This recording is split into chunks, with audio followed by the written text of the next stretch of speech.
Hello dear student, welcome. अभी हम लोग बहुत इंपॉर्टेंट टॉपिक डिस्कस कर रहे हैं, मेमोरेंडम ऑफ एसोसिएशन। इसको एमओए बोलते हो। ओके, तो जैसे ही कंपनी इंकॉर्पोरेशन होता है, प्रोमोटर कंपनी को रजिस्टर करता है, फिर कंपनी को बड़ा डॉक्यूमेंट बनाना पड़ता है, उसको बोलते हैं मेमोरेंडम। क्या बोलते हैं? मेमोरेंडम क्या है? कंपनी का बर्थ सर्टिफिकेट है। क्या है?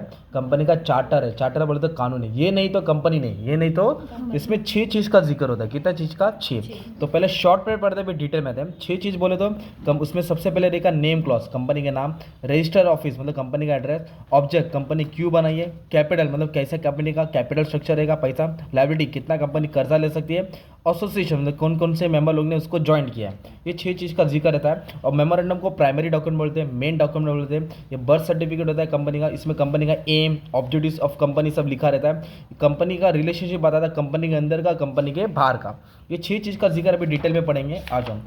तो प्रोस्पेक्टस है ना, तो प्रोस्पेक्टस क्या है? Primary document. It state the purpose for which company is form, company को क्यों बनाया गया है, कंपनी क्या काम करेगी और क्या काम नहीं। इसमें कंपनी का दायरा बना के रखा जाता है। तो इसमें 6 चीज़ का जिक्र है। ओके, तो सबसे पहले क्या है, ऐसे तुम लोग एग्जाम में आएगा ना, तो ये हेड पॉइंट भी बना देने का है ना। सबसे पहले रहता है नेम क्लॉज। क्या लिखा रहता है? तो नेम क्लॉज मतलब होता है कंपनी का नाम लिखा रहेगा। क्या लिखा रहेगा?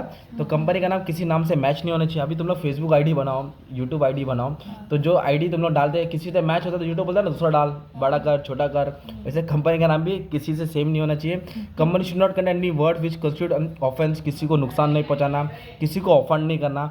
ऐसा नाम जो सबको अच्छा लगे, किसी को नुकसान, किसी का कॉपीराइट ट्रेडमार्क होना नहीं चाहिए। मतलब नेम क्लॉज में कंपनी का नाम लिखा रहेगा। क्या लिखा रहेगा? अगर प्राइवेट कंपनी तो प्राइवेट लिखा रहेगा, और पब्लिक कंपनी तो लिमिटेड लिखा रहेगा। क्या लिखा रहेगा? तो आप लोग एग्जाम्पल डाल, टाटा स्टील लिमिटेड ये पब्लिक कंपनी है, पास्को इंडिया प्राइवेट लिमिटेड ये प्राइवेट कंपनी। इस तरह तुम्हारा क्या है ना, एक्सप्लेनेशन बढ़ जाएगा। ये हो गया नेम क्लॉज। क्या हो गया? ऑल्टरेशन मतलब बाद में चेंज भी कर सकते हो, तो इसलिए अलग प्रोसेस रहता है। फिर सेकंड आता है ये रजिस्टर ऑफिस क्लॉज, मतलब एड्रेस। क्या आता है? एड्रेस। सेकंड पॉइंट क्या आता है? एड्रेस आता है ना। तो कंपनी ने तुमने कंपनी का नाम तो बना दिया, फिर रजिस्टर ऑफिस एड्रेस मतलब state where the company register office locate, company का ऑफिस किधर, आसमान में, पहाड़ पे, समुद्र के नीचे, वो बताना पड़ेगा तुमको, है ना। धीरे धीरे दिस क्लॉज मतलब ये जो क्लॉज है स्टेट्स दैट बता रहा है कि name of the state in which register office of the company will be located, company का एड्रेस कहाँ रहेगा। डोमिसाइल, डोमिसाइल बोलते हैं location, address. It is address to which all communication, notice, meeting सब हेल्ड होगी ना भाई। आसमान में है, पहाड़ है, समुद्र की, जो बताना पड़ेगा। It is also place with the statutory book, company का book, record, document company will be kept. Address clause also indicates that jurisdiction of the court, अगर कुछ भी कंपनी में घपला हुआ, लफड़ा हुआ, तो केस कौन से स्टेट पे जाएगा वो भी तो मालूम पड़ना चाहिए। रजिस्टर क्लॉज, कंपनी का एड्रेस, क्या बोलते हैं उसको? एड्रेस। फिर ऑब्जेक्ट, कंपनी क्यों बनाई गई, कंपनी को बनाने का मेन मकसद क्या है। दिस क्लॉज डिफाइन, इधर स्टेट लिखा, इधर लिखने का define that object for which company form, company को क्यों बनाया गया। It indicates that range of activity, company क्या काम करेगी और क्या नहीं करेगी।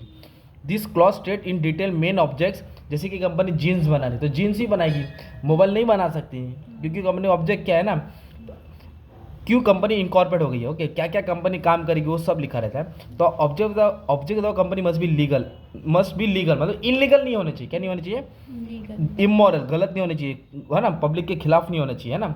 अ company can not do anything beyond or outside the scope of objective, जो कंपनी का दायरा है कंपनी उसके बाहर काम कर सकती नहीं है, इसको बोलते हैं ऑब्जेक्ट। क्या बोलते हैं उसको? ऑब्जेक्ट। फिर फोर्थ क्लॉज आता है, फोर्थ मेन चीज़ है लायबिलिटी क्लॉज। क्या है?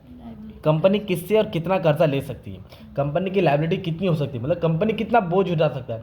ज़्यादा कर्जा लेगा तो कंपनी बंद हो जाएगी ना यार। तो this clause state extent of liability of the member, member कितना लायबिलिटी ले सकते हैं। In case of company limited by share, the clause state that liability of the member is limited, member क्या रहेगा? लिमिटेड। गारंटी में लोग इतना पैसा लाने वाले, पर अनलिमिटेड में क्या कर्जा ज़्यादा रहता है, मतलब इसमें यही लिखा रहता है कि कंपनी का कर्जा कितना रहेगा, कंपनी का कर्जा।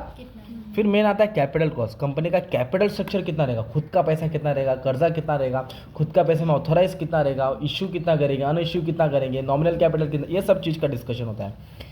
This clause state the amount of capital with which the company is registered, company कितने नाम से रजिस्टर्ड होगी। कंपनी लिखा 10 करोड़ ऑथोराइज कैपिटल, तो कंपनी 10 करोड़ से ज़्यादा पैसा ले सकता नहीं है। इन केस ऑफ कंपनी भी share capital, this clause state total number of shares, कितने नंबर ऑफ शेयर फिक्स है, क्या फेस वैल्यू रहेगा, कितना पैसा उठाएगा, कैसे उठाएगा, वो सब डिस्कशन रहता है। और लास्ट में रहता है एसोसिएशन क्लॉज, मतलब जो जैसे जामीन देते हैं ना, जब शादी होती है तो कोई प्रूफ के लिए खड़ा रहता है ना, वैसे जब कंपनी बनती है तो कोई मेंबर है वो रजिस्टर करता है अपना नाम, मैं कंपनी से जुड़ा हूँ। This is the last clause of memorandum of association it is placed at the end. In this law the subscriber of the memorandum take a declaration, लोग शपथ लेते हैं that there are desirous forming a company, हम लोग company बना रहे हैं और हम लोग इतने शेयर्स खरीदने वाले हैं, हम लोग कंपनी बना रहे हैं, हम लोग इतना शेयर। तो इसमें कितने नंबर होते हैं, कितने मेंबर होते हैं, 7। पब्लिक कंपनी में कितने होते हैं, 7 सब्सक्राइबर होते हैं, और प्राइवेट कंपनी में कितने होते हैं, 2।